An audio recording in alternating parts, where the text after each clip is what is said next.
name's Ken and I'm a nunchuck instructor as well as a performer. And I wanted to create a video for all you YouTube fans out there that are looking to figure out how do you spin nunchucks.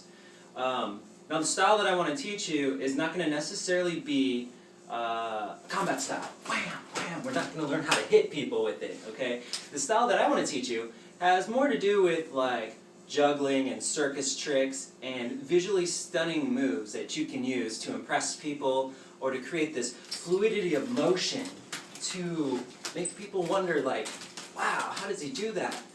So this style of spinning is meant to kind of fascinate and make people feel really good when they watch you. I'm also excited because I'm starting a new website called Nunchakutricks.com. Now Nunchaku is just another word for nunchuck, so if you're used to saying nunchucks, Nunchaku is the same thing. It's Nunchakutricks.com. What I want to do right now is, I've seen a lot of videos on YouTube, but I haven't really seen too many full-length class videos, so what I wanted to do was create a 30-minute class perhaps on how to spin these things, the very basics. And then on Nunchakutricks.com, every week on Wednesday, I'm going to release a new video that will help you move along. If you're already an experienced nunchuck spinner, you can also come on and you're going to find some of the more advanced tutorials, kind of like how to do the infinite X catches, throws, all different kinds of really cool combinations, like underneath the arms and spinning it through. But in this tutorial, what we're going to do is we're just going to go through the basics. Now, my favorite type of nunchuck is the Flowtricks.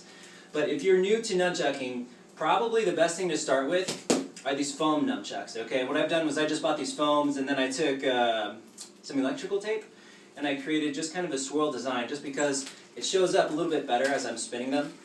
Kind of creates a little bit more of an illusionary pattern than if it was just a standard nunchuck. There's all different kinds. You can start with oak. There's fire chucks, of course, which are my favorite. These are probably some of the most heaviest nunchucks you can get, especially with the weighted ends, excuse the Kevlar here, especially with the weighted ends after you soak them. What it's going to do though is it's going to create more momentum. So as I'm spinning them around, the more that I spin these things, the easier it is for it to keep the momentum gliding because the weighted tips just kind of swing it through. So we have those. We also have, for instance, Flowchucks from Flow Toys. These are nice. These are extremely lightweight. The balancing point's a little bit different than most chucks, so we'll cover balancing point very soon.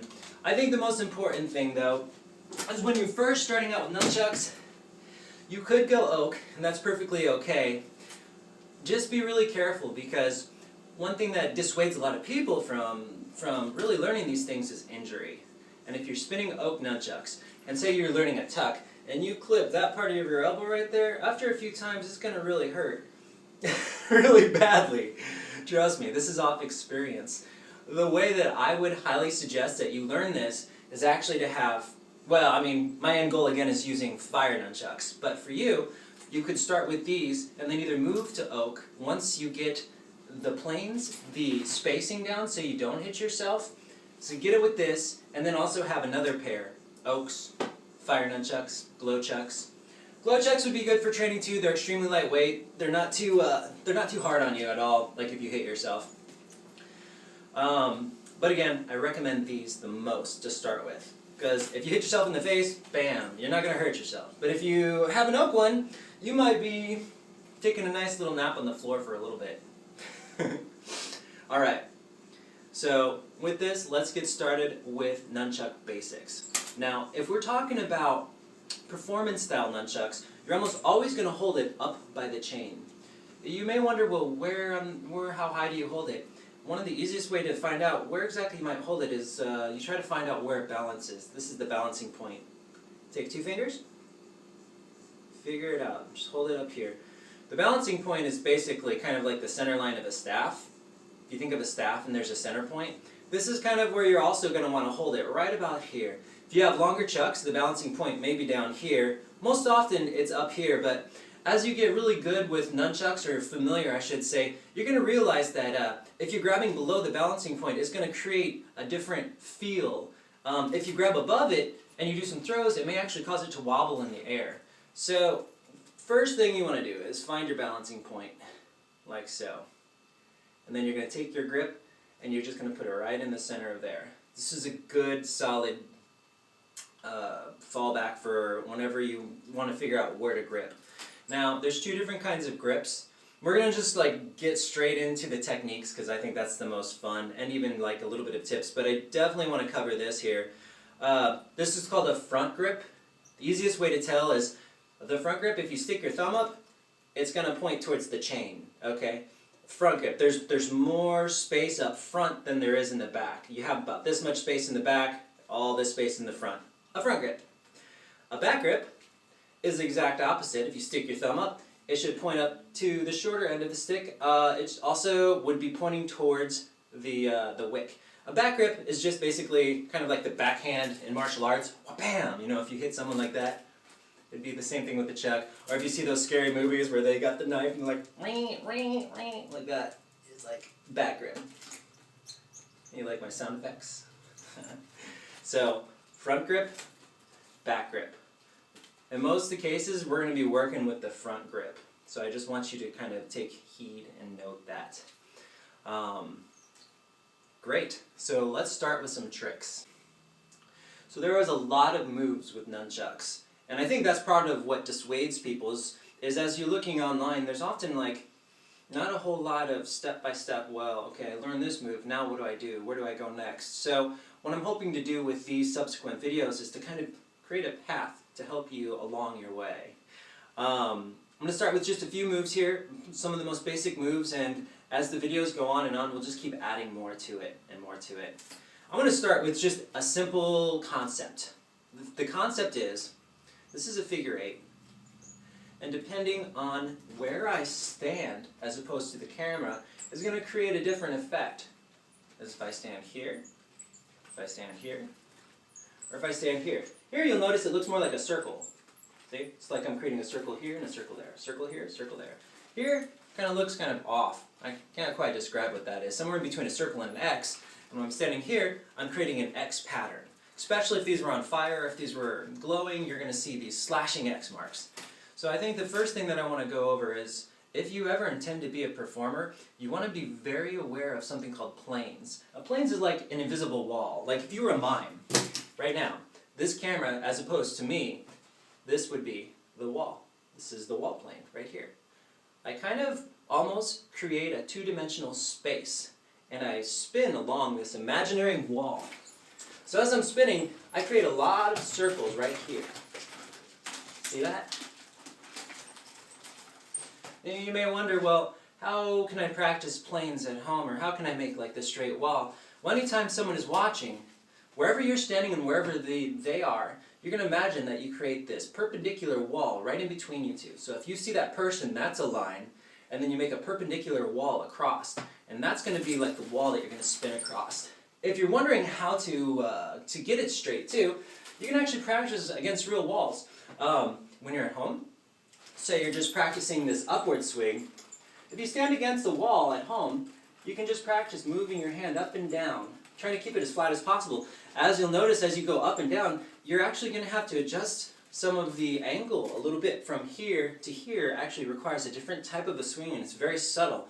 And the only way to teach it, well, the best way to teach it, I should say, is to actually have a physical wall there. And as you get better and better, you can even try it in hallways where you have two very close walls and you have to keep it really tight. That will give you a little bit of an advantage when you are recording videos or when you're performing in front of people, because what they're going to see are these really elaborate, wonderful circles. Unless you don't want to make circles, but then it's your choice and it's not up to randomness.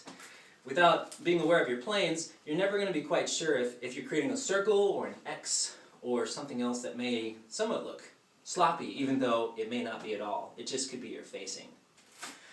So, with that said, what we're going to do first is we're going to stand over to a corner, like this. For instance, I'm going to look this way. I'm going to take the nunchuck, I'm going to have a front grip.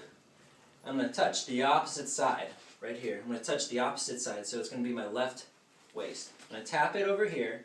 I'm going to tap the right side of my waist. I'm going to pull it up, like this. So, tap, tap. Now as I pull it up, my left hand is going to reach down here, and we're just going to try to grab it. Now again, we're going to try to grab it in the same point where we grabbed up top, okay? So our grip's going to be here. You can grab it down here. It's just, In the end, you're going to want to fine tune it until your hand gets very solidly, grabs it around the top of the chuck. Here. So we'll do it again. 1, 2, grab. Okay? It's actually going to be a simultaneous motion like that. 1, 2, grab. Now if you can't get to this grab yet, just practice pulling it down and up and catching. Down, up, catch. Down, up, catch. Are we really going to be tapping our hip? Not necessarily, but when you first start, you want to kind of get this feel. Once we grab it, our left hand is going to do the exact same thing as our right now. We're going to pull it over to the left side of our hip. I'm going to turn around just so you see. And we're going to pull it up, and our right hand's going to grab it. So we can practice this a few times. Once I grab it here, pulls over to the right side of the hip, pulls it up, catches. Hip, up, catch. Hip, up, catch. I'm going to turn it this way.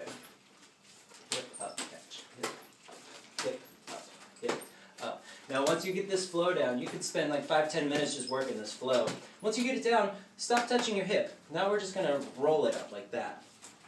See that? And the way we roll it up is we just don't keep it close to our hip. We just pull it out, and as soon as rotation is going horizontally, we pull it up vertically, and our hand catches. Now it's like this.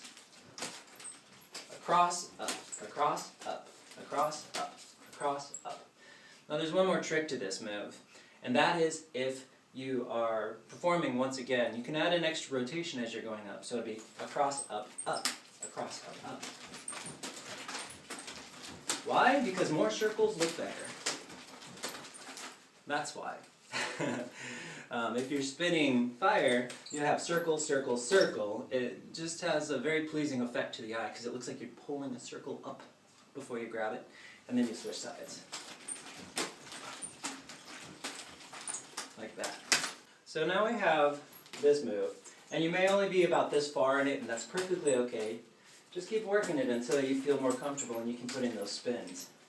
Let's say you grab it here, but you don't necessarily want to keep pulling it in the same direction. Now we're going to start working the other direction. So we grab it, but this time our right hand or our left hand, which grabs it, is not going to actually pull it over like this, like we were doing. We're actually going to deflect it and redirect it back this direction. So we'll pull it up. Now all we're going to do is, instead of taking it with our left hand, we're actually just going to release it, and our right hand's going to shoot it down. Now, as you're shooting it down, what you're actually aiming for is the bottom of your armpit. This is really important to know because you have this bone right here that you can hit, and it really hurts to clip it. So as you're shooting it down, pull your elbow out like that. So we catch, see how my elbow comes to the outside? There's no way I can smack that part of the elbow. Here's what it's going to look like. Boom. Okay? Just get used to feeling it, that catch, and then just hitting your armpit. This part right here hits your armpit. If you feel the chain hitting your armpit, keep trying it over and over again until you can feel this part, okay? Once you feel that, we're going to start off really slowly. We're going to sink our elbow down. Now you're going to wait until you feel that bounce in your armpit, at least until you can know how that feels, anticipate that feeling, and then you clutch it, and basically we're going to clutch it inward. So now we have here, these are the over the shoulder passes. Grab, clutch, boom. Have your left hand doing something interesting. Bam! You know? Anytime you stop the nunchuck, it's a perfect opportunity for you to do something with your body, or to turn, or to move. Just bam, turn, boom, and we're back. Bam, turn, you know, or stop. Let the audience feel you, or just for your sake, give yourself a breather. You know, you change the tempo a little bit, and people find that really interesting, and you get a chance to make it more alive and more dynamic. So now we have this move and this move, right? I call this a shoulder tuck. How do you get out of the shoulder tuck? Well, this is one of my favorite ways to get out of a shoulder tuck. You pull it forward just a little bit. You'll notice that this creates a triangle right here. See this triangle? Your left hand is actually reaching inside of the triangle, and as you're slightly sliding it out, you're going to open up your armpit, let it clear, and it's going to push out like this. From here, we can go into something called figure eights, which we'll get into in a second, super easy. Or we can just pull it back out into a clutch, or a tuck. Clutches, tucks, I call them the same. Here's another interesting thing, you can practice both sides. So as you start coming out of this, you can shoot it up, go into a figure eight, and catch it with the other side. And do the exact same thing, take your left hand and push it through. Left hand, push through, move, push through, catch, move, catch, catch, like so. Okay, so when I describe nunchucks, I usually like to say that you create like these patterns, okay? There's something called figure eights, and usually the figure eights go to the outside, to your left and to your right. And usually in the center are going to be more like rips and very circular centered movements that requires hand transitions. But once you go to the outside, it's more like a weavy figure eight X patterns. Doesn't always necessarily require two hands at all. That, and then we're in here and we're going to start working just like different hand transfers. And once we're back out here again, it's usually one hand doing some sort of figure eight. So keep that kind of theory in mind that we're going to create, if we were not to have nunchucks, we're creating big circles here. This one is kind of weaving. You're going to have two circles here, this side and this side. When we come back here, we have these two circles back here again. And we come here, it's just that one circle weaving back and forth between the front and the back. Figure eight is simply, if you take your arm and you just make a big long circle, it's pretty simple, a figure eight. You're basically making like a horizontal eight with your arm. Now there's also a circle that goes behind you this way, like so. As you can notice, think of it like a clock, okay? And every time we hit, let's see, every time we're here and we hit 12 o'clock, it's gonna pull over to the other side of our body. Once we hit 12 o'clock, pulls over to this side of the body. 12 o'clock, pulls over to this side. 12 o'clock. So just practice that. Every time you hit 12 o'clock, pull it over like you're slashing a sword. I'll stand this direction so you can see. Once we hit 12 o'clock, we're pulling it over to the other side of our body. 12 o'clock slash. Eventually you'll just be making these slashes, and it looks like an infinity sign or a sideways 8. That's exactly what you want. Now tighten it a little bit, like this. By the way, you will be burning yourself if you use fire nunchucks like this, because the fire would be like right underneath your arm. So that's when you start working something called wrist rolls, which is something that we'll be working on a little bit later. Here, here, here, here.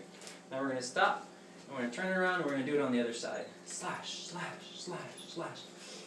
We're missing a couple things, but that's okay. Right now we're working on the outside, these 2 points, the wings as I like to call it. We haven't worked the center yet, but we'll get to that soon. Now, we've got one that's slashing downwards like this at 12 o'clock. If you do the reverse, if your arm's moving in the opposite direction, it's going to be moving up at 6 o'clock and you're slashing upwards. Before, see how we're slashing downwards? If you're doing the reverse figure eight, it's slashing upwards like this. Up. So every time it hits 6 o'clock, it slashes up. 6 o'clock, up. So it looks like this. Or if we're going this direction, okay, if we're this direction, up, up, up. Now as you can see, there's a circle here and a circle here, and it's just crossing between these two circles, right? Every time we hit 6 o'clock, it pulls up, 6 o'clock, pulls up, 6 o'clock, pulls up, 6 o'clock, pulls up. Here's an interesting thing. If we pull it up at 6 o'clock, and once we hit 12 o'clock, we can turn 180 degrees, okay? And then we can reverse it. Let that sit for a second, okay? So what I'm saying is if I'm doing reverse here, we're going up at 6 o'clock. The moment I hit 12 o'clock, I can turn this direction, and now I'll do a regular figure eight at 12 o'clock. It'll move perfectly. So, I'm going in reverse.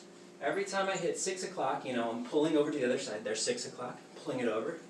Boom, we're at 12 o'clock. I can turn 180 degrees and just start working the forwards. Boom, boom. The opposite is true as well. If I'm crossing over at 12 o'clock while doing my regular figure eight, the moment I hit 6 o'clock, I can turn 180 degrees and go back to the reverse. This should give me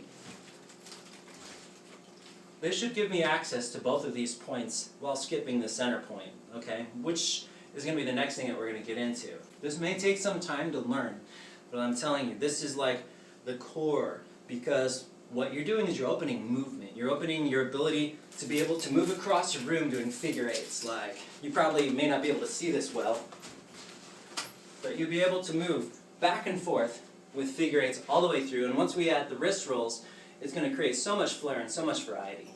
Okay. So we got that basic concept down. You're going to want to be doing your figure eights to the outside, to your left and to your right. Now, none of these are hard set rules. These are just rules to help you get along, to kind of give you a foundation. You can break these rules anytime. If you do, though, I would say use a camera and explore and see where it takes you.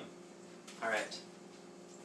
There's a couple more things I want to go over for this class before we end. One is going to be the wrist roll. The wrist roll is probably one of the most important things in nunchucks. There's 4 different kinds. Okay? There's 2 that are very popular, and then there's 2 that are slightly a little bit more difficult, but definitely you'll want to learn in the future. The most important ones that you're going to want to learn is the front to back and the back to front. And basically, all that means is a front to back wrist roll starts in a front grip, and we roll it, and then we roll it into a back grip. And vice versa, you're in a back grip, you roll it, and you're into a front grip. So, you're going front to back, or back to front. Of course, the other 2, which we'll get into later, is a back to back and a front to front, which is basically, let me just demonstrate. Here's a front to back. Here's a back to front. The back to back can go infinitely, because you're just starting in a back grip and you're pulling it into a back grip, see? Back to back. And front to front. Front to front. So the last 2 you can do infinitely, but they're a little bit more difficult, and also we want to get the back to fronts and the front to backs. Okay. Because once we learn those, we'll be able to do figure eights, and we'll start adding back to fronts and front to backs, and what you'll end up with is a figure eight wrist roll. Alright, you want to learn that, right? Because, I mean, once you get that, everything opens up. So there's 2 ways that people get into the back to front or the front to back wrist rolls. I'm going to show you the way that I usually get into them, and I use them it's called a rip, okay? A rip is basically one hand creates the momentum for the other hand. Like in nunchucks, usually one hand is just creating the momentum for itself, like so. A rip, this left hand, for instance, is going to rip the momentum into it. So you're using one hand to create the momentum for the spin. So the back of your fist, to do a rip, you want the back of your fist, one, to be pointed up towards the sky, or your ceiling, and the back of your fist of the other should be pointed down towards the floor, like this. So here's ceiling, floor. The one that's pointed towards the floor, we're just going to pull it up, like this. Okay, this is step 1. You should see the chain go across the back of your fist, like that. Okay? Try it again. This one that's pointing towards the floor crosses the back of your fist. Okay. The moment it crosses the back of your fist, you're going to open your hand, and what's going to happen is the momentum pull is going to cause the opposite stick to actually roll in. So here's what it's going to look like in slow motion. I'm going to open my hand, and this stick is going to roll right into my hand, and I'm going to close it. From here, all I do is I twist my wrist 180 degrees, like this. Step 1. Step 2, open, let the other one fall in. Step 3, open, let the other one fall in, and twist your wrist up. And the hand that just pulled it upwards is now going to clasp down. It's 4 steps, okay? 1, 2, 3, twist it, and then 4, this hand grabs down. Watch my left hand now. It just goes up and comes down. Goes up, comes down. The reason why it goes up and comes down is because you'll be able to practice both directions in this way. So, left fist pointing down, right fist pointing up towards the sky. We're going to do it again here. Here we go. Pull up, grab. You'll notice immediately now my left fist the back of my fist is pointing up to the sky and my right's pointing down. So we've completely reversed the grip. So now it's turn for the right hand to do the same, and you want to start off again by just pulling the chain. Make sure you can pull the chain right over the back of the fist. And back. Back of the fist, and back. Step 2, we're going to back of the fist and grab it, like that. Okay? So we're going to do it again, back of the fist and grab it. This is probably the hardest part. I will say, like, most people when they do the wrist roll at first, they reach for it, don't reach for it. Let the chuck spin in your hand. There should be practically no movement. If I'm holding the chuck like this, here's what it looks like. Oftentimes what I see though is this. They're reaching for the chuck. They think the chuck is actually going to end up somewhere else, but it's not, because the chain's wrapping across the back of your fist. It's actually, if we were to just hold it very still, you're going to see that this part will naturally fall on this part of the hand. What happens to a lot of beginners is they reach for it, they slide, they don't think that this part of the chuck is going to naturally fall into their hand. The moment it slides in their hand, they're going to have, what's going to happen is the chuck is either not going to like look straight like a stick, it may be like kind of awkwardly shaped, or it may just fly out of their hands. So don't reach for it, just open and close. Open, close. Just watch how straight this hand is. See how straight it is? It doesn't reach for it, otherwise chances are you're going to actually throw off what it's intending to do. Kind of a leap of faith. Have a leap of faith. Do it on both sides. Left, right. Left, right. These are called rips. Guess what? You can take your rips, and once you're done with the rip, you can go into your figure eights. So we'll do our figure eights here. Boom. We'll have to like bounce it sometimes, and then we can go to our rips. Like so. And then we're going to roll back, do our figure eights. Back to rips, back to rips, back to rips. Now, sometimes you'll grab it, like as you're doing a forward figure eight to your right, and if you grab it and both hands are facing up towards the sky, that's still perfectly alright. You can choose a hand and rip it up and you'll still have the same effect. Just make sure that your hand rotates over and grabs it again. To cover the other back to front and front to back, you don't use the other hand, you just spin it in a circle like this. I call this a circular spin. Essentially what you're going to do is you're going to move your hand in the way of the chain. Once it's about 12 o'clock, you're going to move your hand in the way of the chain and it's going to do a wrist roll automatically. So look, like that.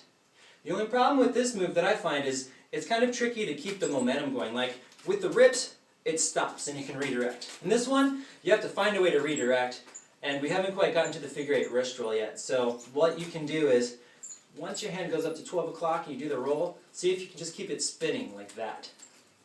And then try it with the other hand. Once it's about 12 o'clock, your hand opens, kind of moves slightly into the way, like this. Right now my hand's this way. Opens, grabs, and then we're going to spin it backwards.